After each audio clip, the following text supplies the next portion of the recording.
So today I'm going to be talking about finding your purpose. So in the last video, I spoke about how you can use your conscious thoughts coupled with emotive feeling, right? Really emotionally accepting and feeling those thoughts and believing those thoughts, right? To unlock the power of manifestation through your subconscious mind. And if you haven't watched that video or listened to that episode, then I really would recommend you do, because it will change your life. And I know a lot of this stuff sounds so airy-fairy. Trust me, when I was in my early 20s and I was first exposed to people talking about manifestation and people talking about subconscious mind, I thought it was absolutely bollocks. Like, I wouldn't go anywhere near it. I literally thought it was people who couldn't find success in their lives trying to quote unquote manifest it by talking rubbish about manifestation. But I'm going to share some examples in this video where I've manifested my reality to be what I envisioned over a 5, over a 2, over 3 year period. And genuinely, I can't stress enough how much you should be doing this if you're young, if you're just starting out, if you're in your late teens, if you're in your early 20s, mid 20s, late 20s. If you can see a direction and you want to achieve it, then start doing these exercises. Not for me, not for anyone else, but for yourself. You will create the reality that you want in your life. So this video is going to be all about how we understand what it is we want out of life. Like, what's our purpose? What activity actually makes us most happy? You know, it's interesting when you see successful people, whether it's on the TV, whether it's in real life, whether it's on the internet, they always seem to have this vibrancy, right? This abundance of energy, which most of us feel we don't have access to.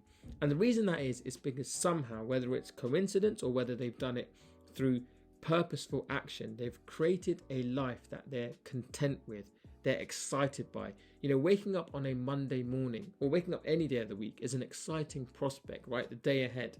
But unfortunately for most of us, you know, Sunday night's a struggle because we don't want to wake up on Monday and have to do another week of our lives. So what is this exercise? This exercise is really simple, and it's called the 10 million pound exercise, right? It's simple. Imagine you open your bank account, whether you do that on your phone, whether you do that on your computer, or you go into the bank and you ask for a bank statement. You do that and you've got 10 million pounds or $10 million sitting within your account.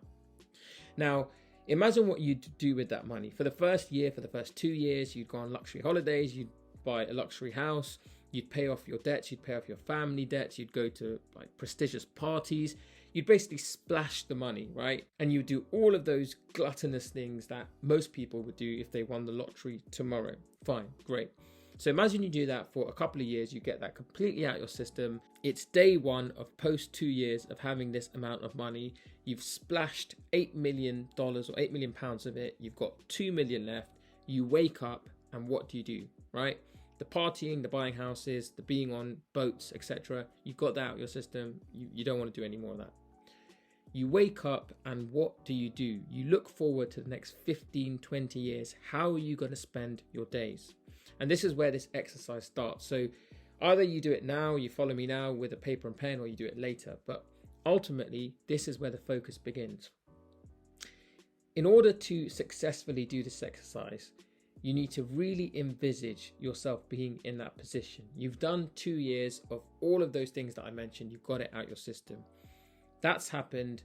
You wake up, right? And you need to go into the level of detail of you wake up, you look to your bedside table, you grab your phone, you flick through your messages, you flick through the news, you get out of bed, brush your teeth, go and have a cup of tea, have a coffee. What then, right? What do you spend your time doing? You don't need to do any job for the sake of it because you've got £2 million in your account. That will satiate you for the next 10, 15, 20 years.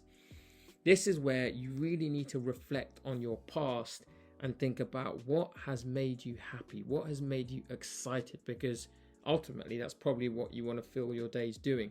Or what really makes you feel inquisitive? What do you look at in society and think it would be really cool to do that? Because ultimately you've got time, you can try it. Now, doing this exercise is not something where you'll sit down, you'll do it once and your purpose will jump out at you, right? That's not how this works. This is really subtle. You have to do it multiple times, right? Try and do it weekly, monthly, every 6 months, but You have to do this multiple times, and sooner or later you'll realize common themes, common denominators, right? Whether it's an industry, a career, people you want to work with, whatever it is, you'll realize they keep coming up. And those are what you have to start to really unpick, right? Dive deeper into those things. Think about, okay, why is it that I want to do this? What are the opportunities to be able to make this my reality? So let me give you a few examples. When I was 21, I did this exact exercise, right? Albeit it wasn't called a 10 million pound or dollar exercise. But ultimately, I remember I used to sit down with a pad because I'd heard about subconscious, I'd heard about manifestation, but I needed to ultimately decide what is it that makes me excited. And just a bit of background, by then, and the reason this background is important because this is what prompted me to do this. I started a graduate scheme in a bank in London, right? So, that was looked upon as successful for someone my age. It became really clear to me very quickly within the first month, if not 2 or 3 months, that this wasn't going to make me happy. Regardless of how long I did it and how senior I became, it was going to be more of an energy drainer than an energy creator. And I didn't want to be that person who had a load of money at 30, but you just don't want to meet, or is not that exciting to meet, right? You come across these people and regardless of how much money they got, they just don't seem that exciting, right? Whether it's a lack of energy or whatever it is, they're just not that exciting, and I did not want to be that person. Anyway, so I started this exercise.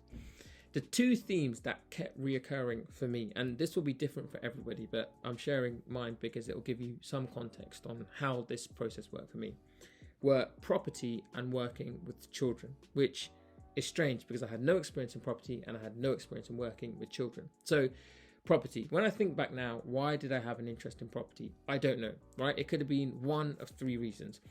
One, I like the status of knowing that you own property and people knowing that you own property. Maybe it was that.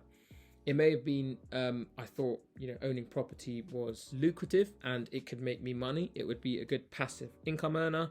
The third, maybe I like the idea of being able to own property, kind of do it up and make it nice, and then give it to someone who can't afford to buy a property to live in, and give them a nice place to live. Whatever it was, I remember really clearly at 20 years old writing down, in the next 6 to 7, 8 years, before I'm 30, I want to own 3 properties in London.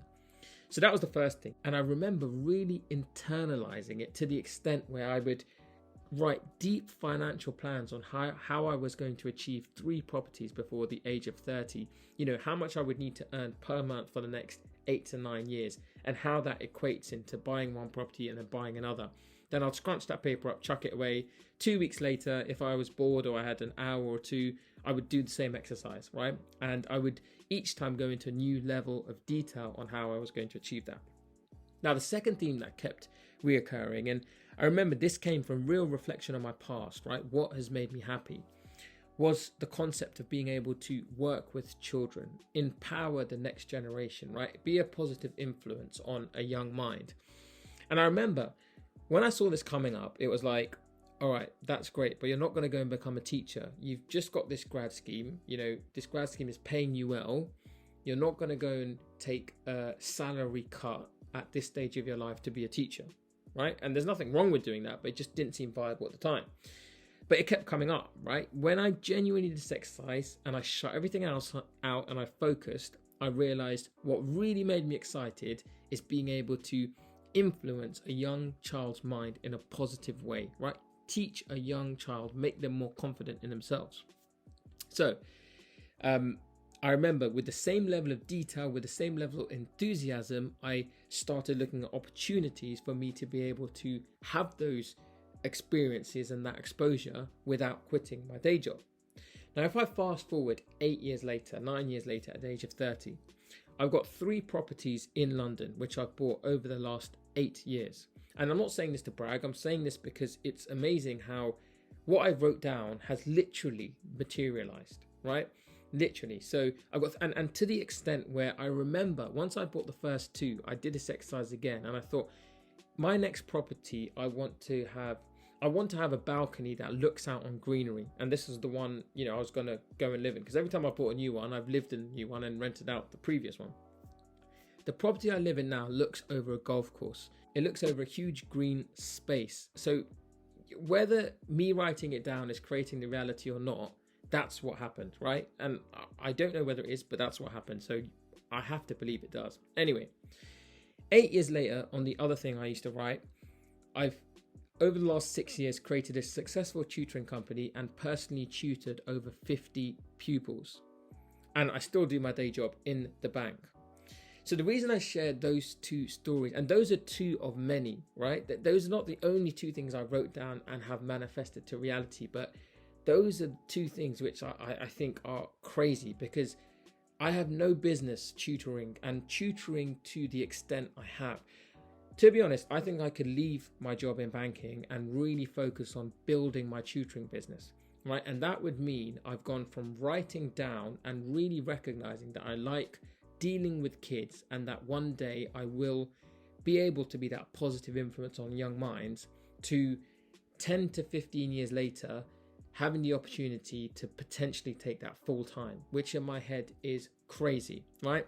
And really, I'm continuing to do this exercise. Today, I still sit down and I look at the next 10 years, 30 to 40, and I think, okay, could I potentially buy another 3 properties, another 4 properties? And I do it with the same enthusiasm because of the results that it's yielded over the last 10 years. So look, that's enough about my experiences. I would really invite you to try this $10 million exercise by yourself. Ultimately, you can call it whatever you want. But what I'm trying to say is, sit down with a pad of paper and commit that pad to being your manifestation. In fact, let's not call it that, because that makes it sound phony. Commit that pad to being the pad that you write down your long-term plan, right? That sounds a lot more digestible. Whenever you have a spare 2 hours, sit down and really think about, in the most granular level of detail you can, what you want your life to look like in 10 years and how you think you will get there. And it's amazing, because you know, your journey might take detours and it might not look exactly how you thought it was, but the end result is scarily similar to what you envisaged at the time. So that's it, guys. Look, finding your purpose is about understanding who you are, what makes you happy, and slowly you can steer your life in that direction. So with time, hopefully, you can spend more and more of your time doing the things that you love. That's what makes you the energetic, vibrant person that everybody wants to be around. Hopefully that's helpful, guys. As always, if you have any questions on anything I talk about, or you want me to give my perspective on anything, then please drop a comment below or email me at the email address on the screen. Until next time, stay safe